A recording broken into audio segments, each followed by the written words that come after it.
so we're gonna bring it. We're gonna bring you Ross, Kevin. Now both of these guys are on the bubble. Neither one of them need to win, but they both need to win. Yeah. I mean, a split here they could survive, but I was talking with Kevin between rounds. You know, for him it's a must-win. He feels like he's got to win to get in.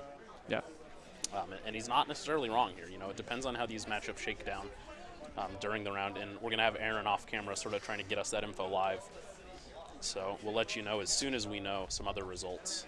And Kevin's starting off with a pretty standard opening. He's got an ice down, got some asset down, and assumedly has taken a credit for his last pick. Yeah. Ross starting off with his throwback Andy. Yeah, it's been popular today to see all these sort of throwback runners and stuff. Yeah, Atlanta likes to think we're at the forefront of the meta, but then we played 2013 decks. And Ross checking pretty HQ. standard stuff. Yeah, Ross just running right at it, face checking.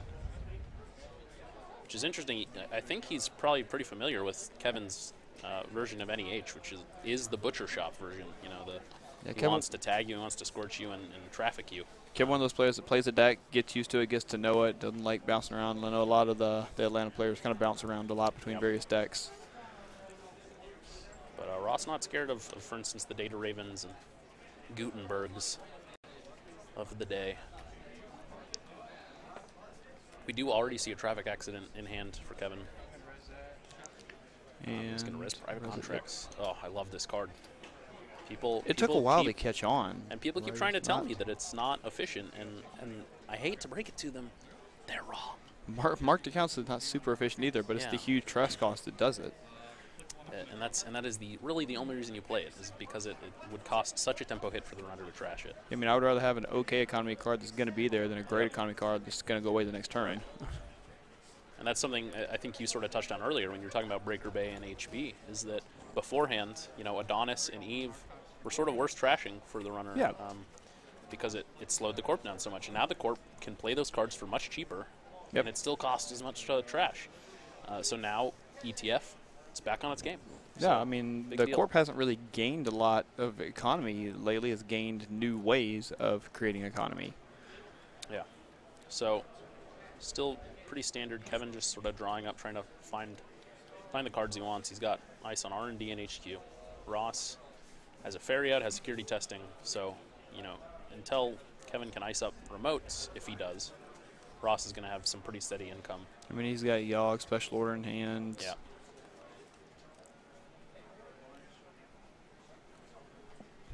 Yeah, so Kevin, there it is, ices Same up old thing, the remote. And then takes a few credits off of it, looks like. Yep. No, I think we have to assume Ross will probably special order up a corroder? Barrier breaker. Yeah, I assume it's a corroder. Or maybe, yep, there it is. I was going to say, maybe throw the account siphons both at HQ and try and get some of that money back. And it's a quandary from Kevin. So he'll probably special order and then account siphon again. Although on click 3, he'll probably wait until next turn to account siphon, I guess. Yeah, he just needed to force Kevin to actually res it so he knew he was going to find. Oh, interesting. But he's just going to get the corroder. He's not worried about the quandary right now. He'll probably, I guess, is he running Parasite for that? I think there's a couple of Parasites in here. Maybe one. Let me see. We have his deck list somewhere around here. Yes, he has two Parasites. So.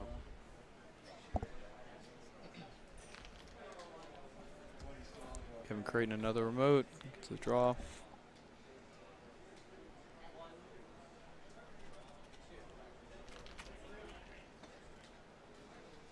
And trying to see what else he has in hand there. It almost looks like a wall of static. Yeah, it's hard to say. He does have a Jackson in hand, and it looks like an Astro script. So. Midseason's closed accounts.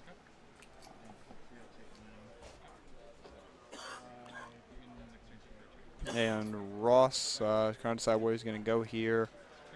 Goes into what I think is going to be run on our. Oh no, he's setting security testing on archives. There it is. Plays out his Yogg. And there we go. I guess he didn't need the special order for the code get we knew he had Yogg. Forgot about that entirely. So yeah, Kevin already has the sort of the pieces that he wants. He'd like to see a Scorched, but he's got the Midseason. He's got Traffic Accident. and he has an agenda in hand. Yeah, I mean, the bigger problem is he needs money, and Right. Ross has, open access to his HQ right now. How does he solve that? Draws down some marked accounts and just loads them up. Well, we also know Ross has a same thing in his hand, Right. so it's not gonna. This pressure's not gonna let up on Kevin very quickly. Fortunately for Ross, he also just drew a Plascrete, which is going to be relevant. He'll see and score an Astroscript. It's a pretty good time for him to do that. Runs back, why not? Nope.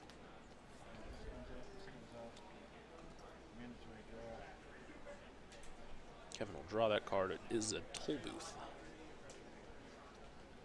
So Ross going to want to see those data suckers at some point here if he knows he's going to have to run into that.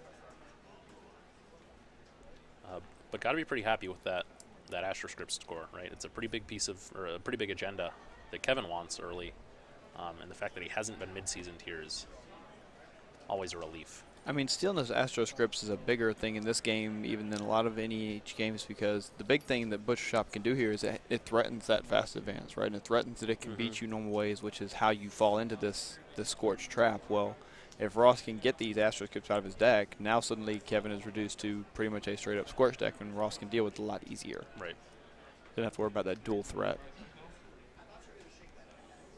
Going with the Earthrise to get his draw, and there's the same old thing we were waiting on. Now Kevin's actually got enough money to make it worth account siphoning him. Yep. This is up R&D. Still see that same traffic accident. It looks like a Draws Project a Beal, Beal. yeah. Yep.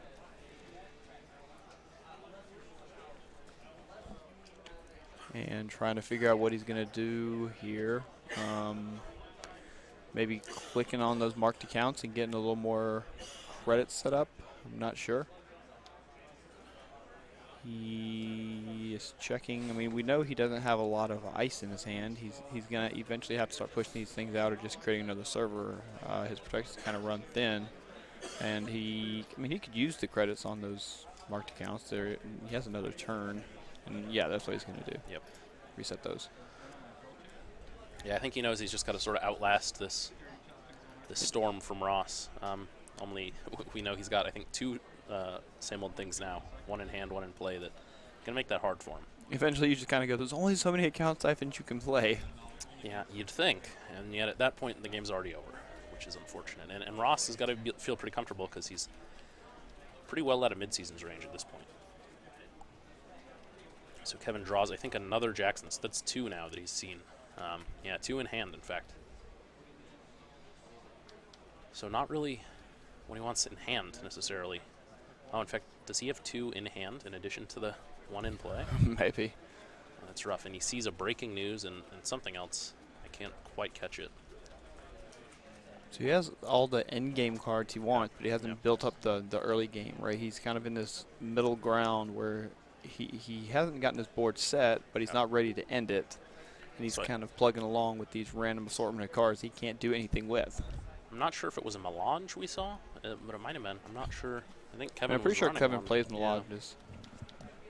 And that, yeah, that can be pretty relevant for catching back up with Ross and sort of putting him outside of account siphon range, because Ross can't deal with all of that. Yeah, and it doesn't get played much, and it's still a pretty good card. Yeah, absolutely. Especially with all the taxing ISIS out now. The one trash cost suddenly becomes 6, 7, 8 because they have to get into this huge server. Right, and in fact we saw it scorched. So Kevin has the full combo.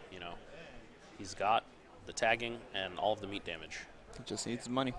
Needs the money, and Quandary over HQ is not helping that. Ross needs to not play Plascrete, but I can't imagine he wouldn't. I mean, he knows what kind of decks Kevin's playing. Right. Like we said, this is what Kevin plays. We kind of know what's coming. But I mean, I get Ross's position, right? It's still 4 credits that you don't need as long as you stay way in front on the credit count. Now, when it starts to get a little closer, yeah, he's holding the Plascrete in hand for when he needs it. But there's no point in getting his credit count down until absolutely necessary.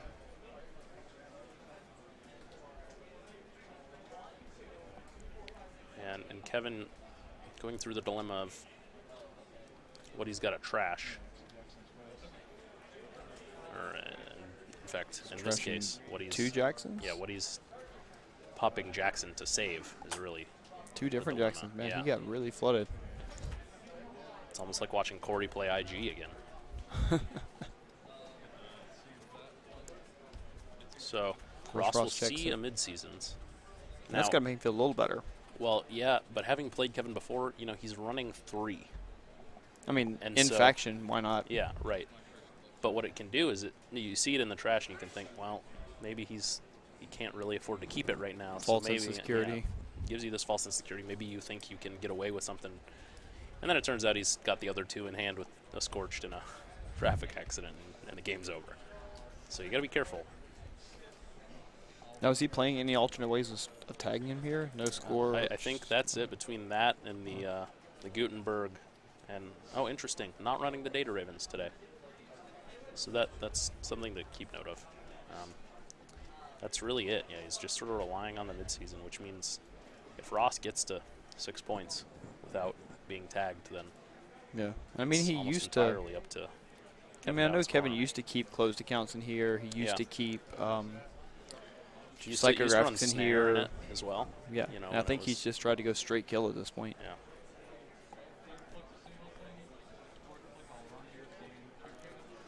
Ross, I think he said he's gonna. Oh, he's using his security testing run. Yep.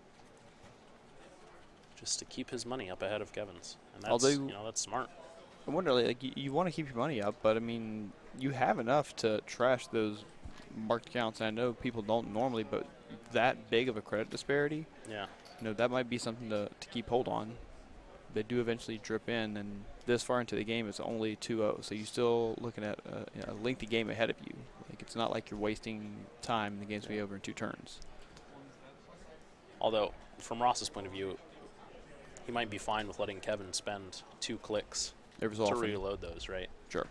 Because with security testing out, and at some point here, Desperado, he's got to assume that he can out-money even those. And he's doing it so far. You know, we'll see if that keeps up. The emergency shutdown on toll booth. Really well played there by you can Ross. just keep him poor like that too. Yeah, and just walks into R&D. That's the thing with Ross. He always tries to walk it in. And it's working right now. But there it is. There's the melange. So that's going to be really big for Kevin to get money back. Try and get close to that money lead that he needs. I'm also saying this is one of those cards that's a little, you know, underestimated. Doesn't see play quite as much anymore.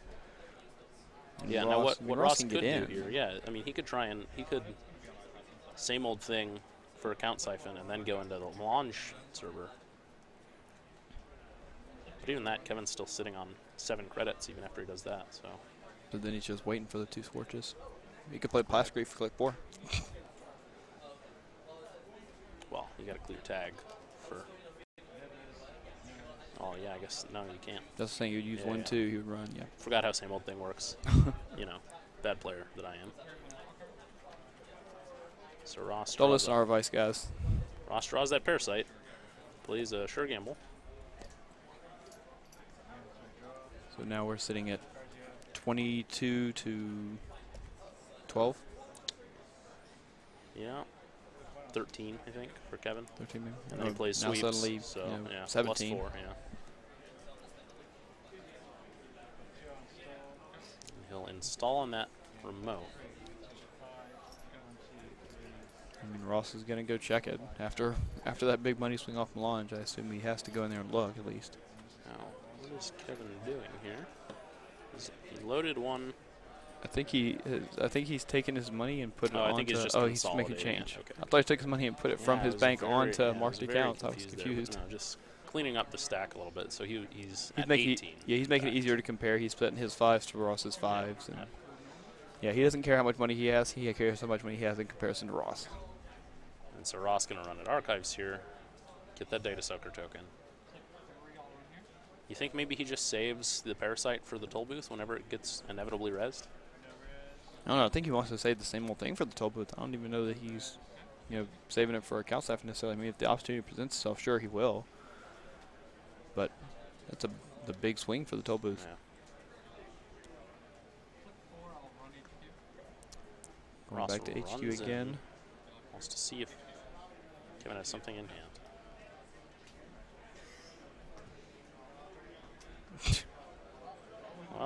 Apparently that dice does not want to show a 1 through 4. Should probably consider going to Vegas with this kind of luck. Totally worth it. Scores of breaking news. So, you know, that's 3 points. Oh, wow. Yeah, there were much worse things he could have gotten out of there. Kevin's breathing a little easier. Kevin draws a second sand at this point, so he's actually going to install it out there to get a draw, which I think is what he wanted. Just wants more cards. I guess he just can't afford to roll less. I mean, he can afford it, but he's saving every penny he can at this point. I think he's just trying to draw through his deck and find, you know, whatever that one card is that he wants. Presumably, yeah, I think more ice. He's just going to keep running security testing on archives. There's a ton of data sucker counters, up to 7 already. And when you look across and you see the rig set up and you see the 7 data sucker counters, you almost ask yourself, you know, do I even want to pay the money to res this ice, really? But, you know, it's the only way you have to tax a runner, so let's give it a shot.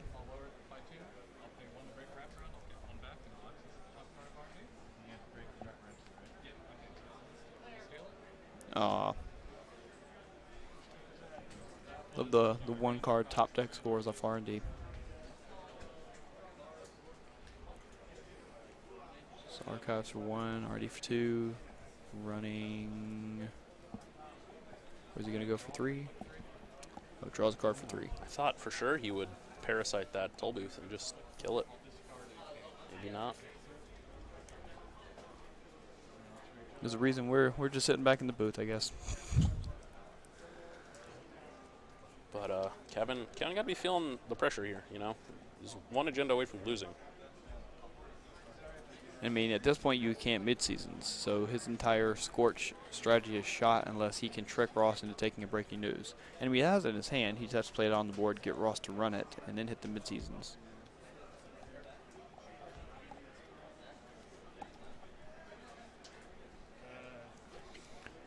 So, I mean, there it is. He's not going to have time to score out 7. Like, he has to be thinking, I have to kill him. But he doesn't have enough money to get there. Like, Kevin's and just at this point, essentially breaking news is the only agenda that's in play for that. Yeah, that's what I'm saying. Like, I think he's kind of given up, and he's realized at this point that this game is pretty much closed off now. I mean, we know that he doesn't have biotics built in to close the game out fast advanced style. He has 1 agenda that can get his mid-seasons off. And Ross is going to run everywhere with, you know, impunity. So. Yeah, at this point, it just doesn't seem like there's much Kevin can do to keep him out. At which point, you know, if you're off the mid-seasons plan and you have to score, but you can't keep him out, there's not a lot you can do. No. So Ross is certainly feeling very comfortable here.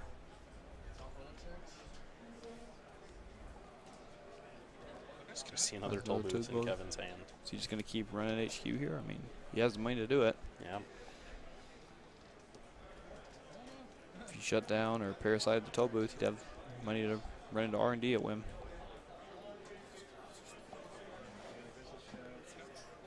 Kevin draws again. 8. Oh, sorry, 13 credits now.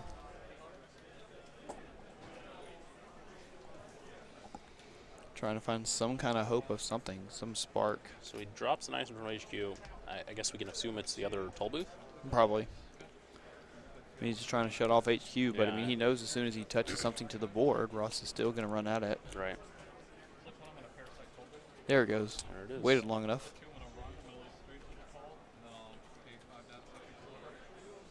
And yeah, so he's just, he's going to kill toll booth. Maybe having seen that other toll booth in hand, he's okay, since he thinks that Kevin has now played it in front of HQ, would be my guess. Right. Piece of Scorch. Now you know you can essentially get into R&D for free. And with security testing on archives and just a free archives run for 3 money and a data sucker token, you're fine spending 5 data sucker tokens.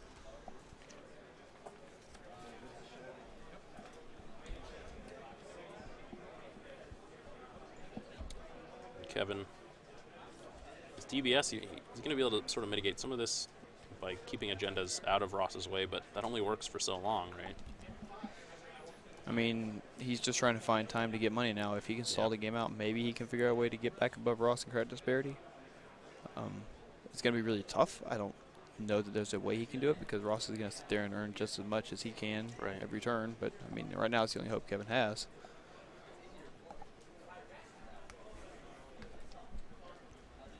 I mean, this is one of those points where if I was playing, you know, Reyna, or if I knew that Ross was playing RP for his second corp, I'd just feel let's just call it, move on to the long games. We have time. But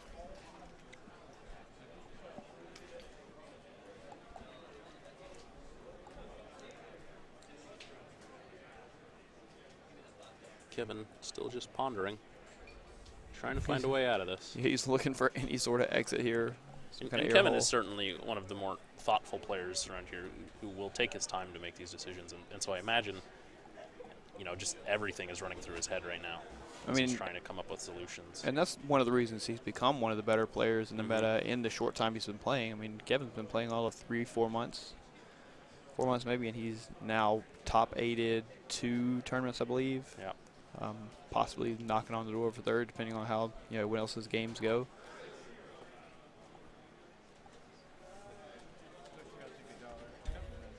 In what is not an easy meta to do it in. Ross running on archives for security testing. Instead of security testing, not actually run yet. Just run straight for R&D. There we go. And that's it. Calling it a day. Yeah. Well, so on the plus side for Kevin, plenty of time for the second matchup, which is going to be Kate against ETF on the flip side. Yeah, not an ideal start for Kevin, though. No, I mean, Ross got all the pieces he needed. He got them fast. He got it, you know, the Andromeda way. Just built it up, grabbed them all at once, and then went from there. Yeah, managed to both score and siphon Kevin before Kevin was able to build any of the damage or tagging up. So. Yeah, and when you get siphoned and you get an Astro script stolen, I mean, you're kind of behind the 8 ball already.